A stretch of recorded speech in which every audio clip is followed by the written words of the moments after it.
நாமல் ராஜபக்சவுக்கு எதிரான வழக்கு விசாரணை ஒன்று நேற்று கொழும்பு உயர் நீதிமன்றத்தில் இடம்பெற்றது. எது சம்பந்தப்பட்ட வழக்கு விசாரணை என்று சொன்னால் உங்களுக்கு தெரியும்.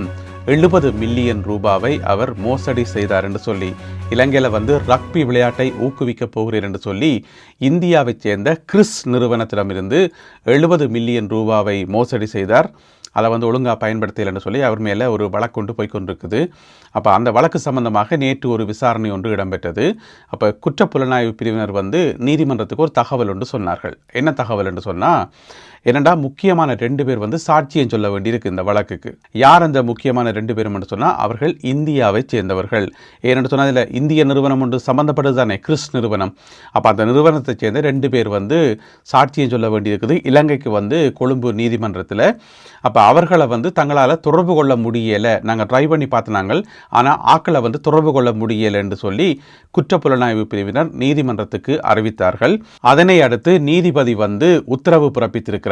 அவர்களை இலங்கைக்கு அழைத்து கொண்டு வரத்துக்கான அந்த அழைப்பாணையை அனுப்ப சொல்லி.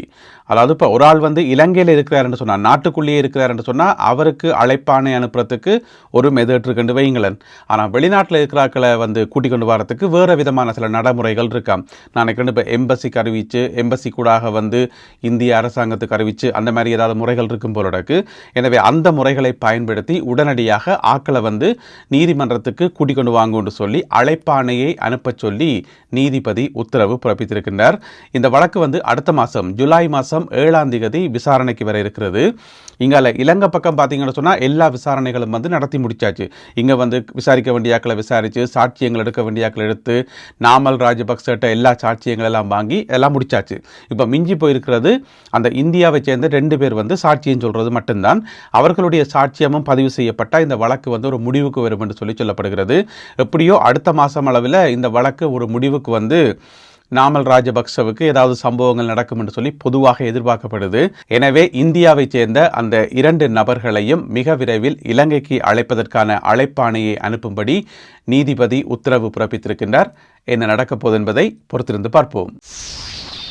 யாழ்ப்பாணத்தில் பெருமளவிலான ஆயுதங்கள் மீட்கப்பட்டுள்ளமை பெரும் அதிர்வலைகளை உருவாக்கி இருக்கிறது. அதாவது T-56 வகை துப்பாக்கிகள் 30 துப்பாக்கிகள் மீட்கப்பட்டிருக்கிறது. இப்போ பார்த்தீங்கன்னு சொன்னால் இலங்கையில் ஒவ்வொரு இடங்களையும் கொஞ்சம் கொஞ்சமாக ஆயுதங்கள் மீட்கப்படுது. ஆனால் ஒரே தடவையில் 30 T-56 வகை துப்பாக்கிகள் மீட்கப்பட்டது இதுதான் முதல் தடவையாக இருக்கணும்.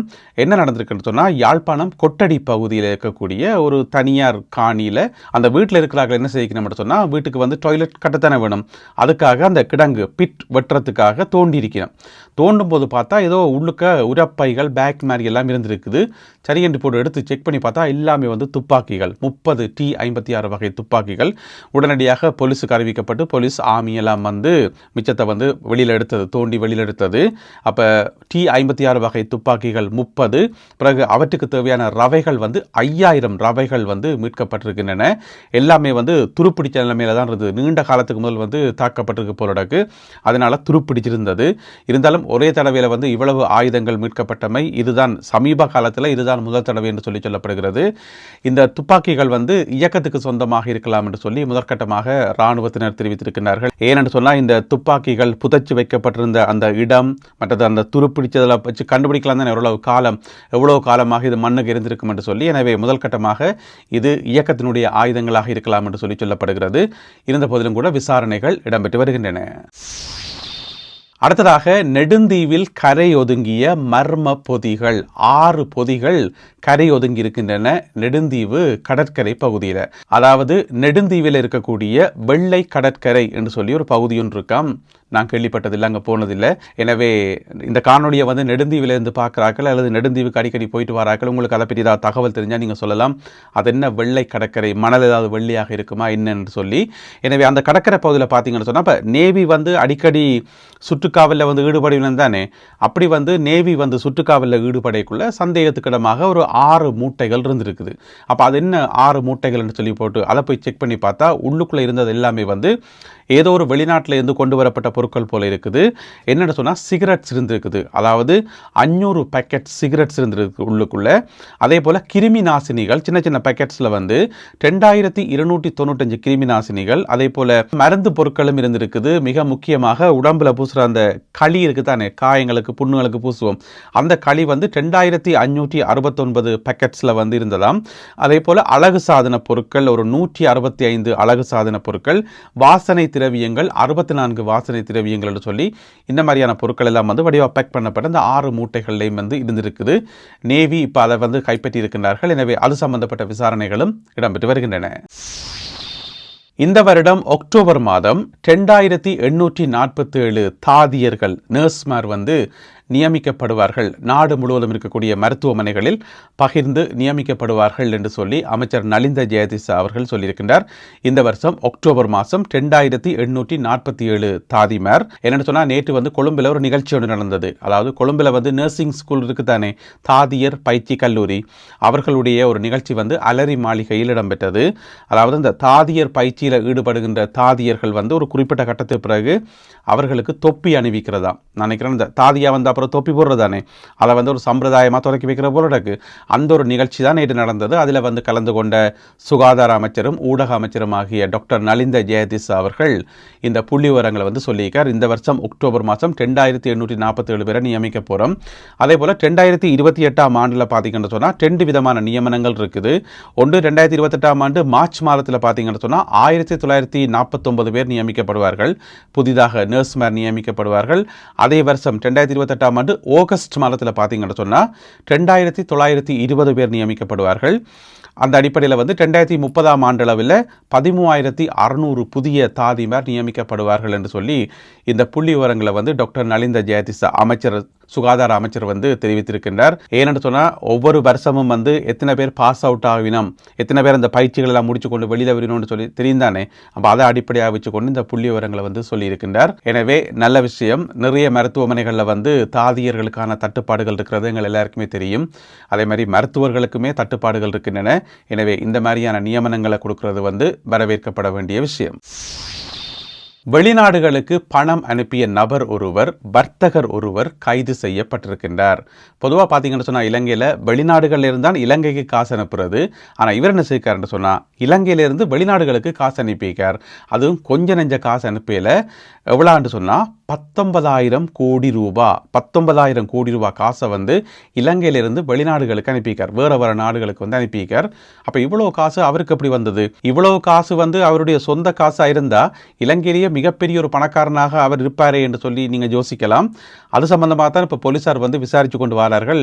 அனுப்பின இந்த 19,000 கோடி ரூபாவும் அவர்கிட்ட சொந்த காசா அல்லது வேறு யார்ட்டையும் காசுகளை வாங்கி அனுப்பினாரான்னு சொல்லி என்ன விஷயம் என்று சொன்னால் இலங்கையிலிருந்து வெளிநாடுகளுக்கு இவர் என்னென்று காசு அனுப்பிக்கார் என்று சொன்னால், அதாவது இலங்கையிலிருந்து வெளிநாட்டுக்கு காசு அனுப்பி போட்டு அந்த வெளிநாடுகளில் இருந்து பொருட்களை வந்து இறக்குமதி செய்ய போகிறேன்னு சொல்லித்தான் காசு அனுப்பிக்கார். அப்படி நோமலாக அனுப்பலாம் தானே. இப்போ இலங்கையில் வர்த்தகர்கள் வந்து வெளிநாட்டுக்கு காசு அனுப்பி, இப்போ சைனாக்கோ இல்லை வேறு நாடுகளுக்கோ காசு அனுப்பி போட்டு அங்கேருந்து பொருட்களை இறக்குமதி செய்கிறது நோமல் தானே. காசு அனுப்பினோன்னே என்னென்ன பொருட்கள் என்று பட்டியல் போட்டு விட்டோன்னே கார்கோவில் வந்து இறங்கும் எங்கள் எல்லாருக்குமே தெரியும். இது சாதாரண நடைமுறை. அப்போ இவரும் வந்து அப்படி நிறைய காசு அனுப்பிக்கார், 19,000 கோடி ரூபா. ஆனால் ஒரு பொருளும் நாட்டுக்கு வரையில, அவற்ற பேர்லையோ அல்லது அவற்ற கம்பெனியின் பேர்லையோ இது வரைக்கும் ஒரு பொருளுமே நாட்டுக்கு வரையிலையாம். அப்போ அது முறைகேடு தானே. அப்போ அதுக்குள்ள ஏதோ பிரச்சனை இருக்குது தானே. அப்போ உடனடியாக போலீஸாருக்கு சந்தேகம் வந்து ஆளை வந்து கைது செய்திருக்கிறார்கள். என்ன பிரச்சனை சொன்னால் போலீஸுக்கு வந்து ஆரம்பத்தில் தகவல் கிடைச்சது எப்படி என்று சொன்னால் இவர் வந்து 2100 கோடி ரூபாய் தான் அனுப்பினவர் என்று சொல்லி. எனவே இவரை கைது செய்ய போகைக்குள்ள போலீஸுக்கு தெரிஞ்ச தகவல் என்னென்னு சொன்னால் 2100 கோடி அனுப்பிக்கார் என்று சொல்லி.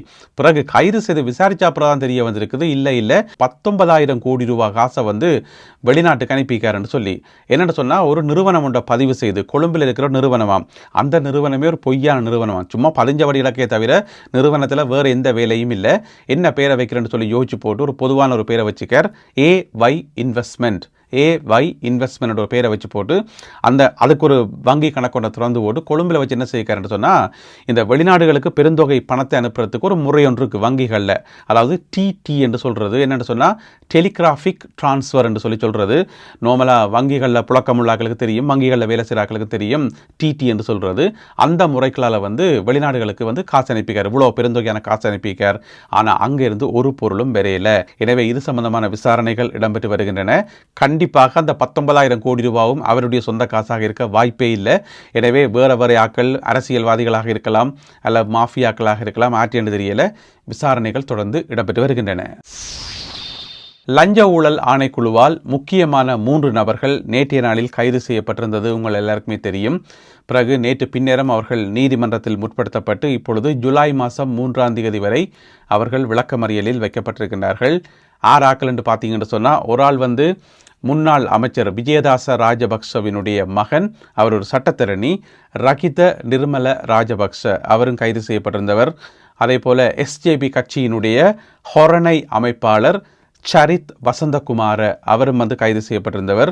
அதே போல் மற்றொருவர் அருணசிறி சத்துரங்க என்று சொல்லி, அதாவது விமானங்கள் சேவைகளினுடைய அப்படி ஒரு அமைப்பிற்கு தானே அதனுடைய முன்னாள் பணிப்பாளர். இந்த 3 பேர் தான் கைது செய்யப்பட்டிருந்தார்கள். இதை பற்றின செய்திகளை நாங்கள் இதுக்கு முதல் போட்ட வீடியோவில் விரிவாக சொல்லியிருக்கிறேன்.